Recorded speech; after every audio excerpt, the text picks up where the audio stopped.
नमस्कार दोस्तों, आप सभी का स्वागत है। आज हम बात करने जा रहे हैं एक ऐसी राजनीतिक खबर की जिसने शिक्षा और राजनीति दोनों क्षेत्रों में चर्चा तेज कर दी है। खबर है केंद्रीय शिक्षा मंत्री धर्मेंद्र प्रधान के इस्तीफे से जुड़ी।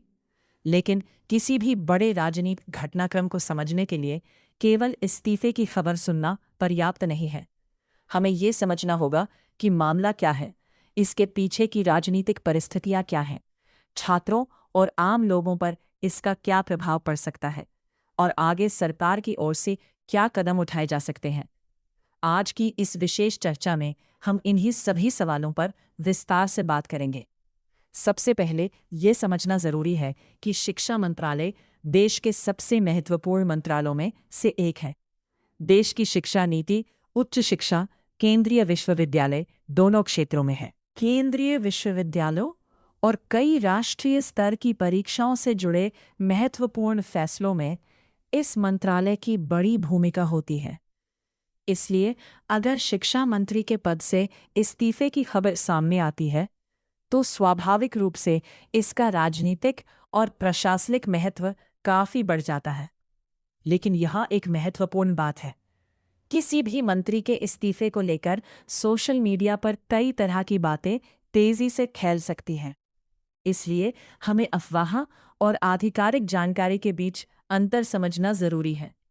अब सवाल है, अगर धर्मेंद्र प्रधान का इस्तीफा स्वीकार किया जाता है तो आगे क्या होगा?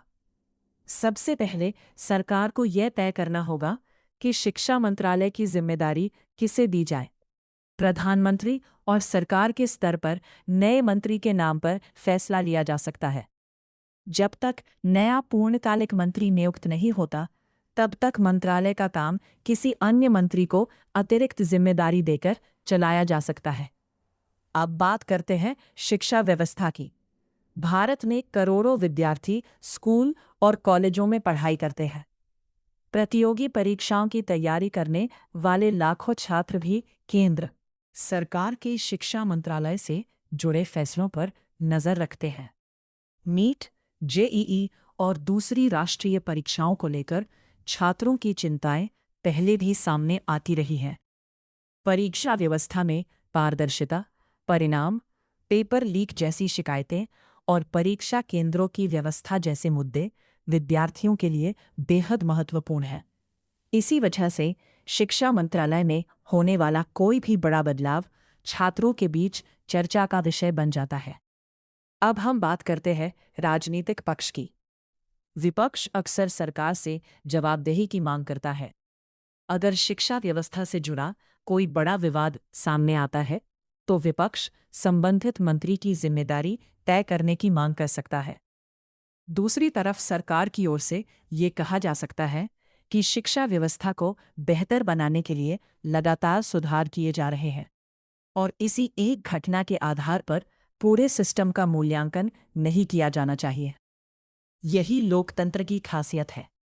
एक तरफ सरकार का पक्ष होता है और दूसरी तरफ विपक्ष के सवाल। लेकिन इन दोनों के बीच सबसे महत्वपूर्ण व्यक्ति है देश का विद्यार्थी। एक विद्यार्थी के लिए परीक्षा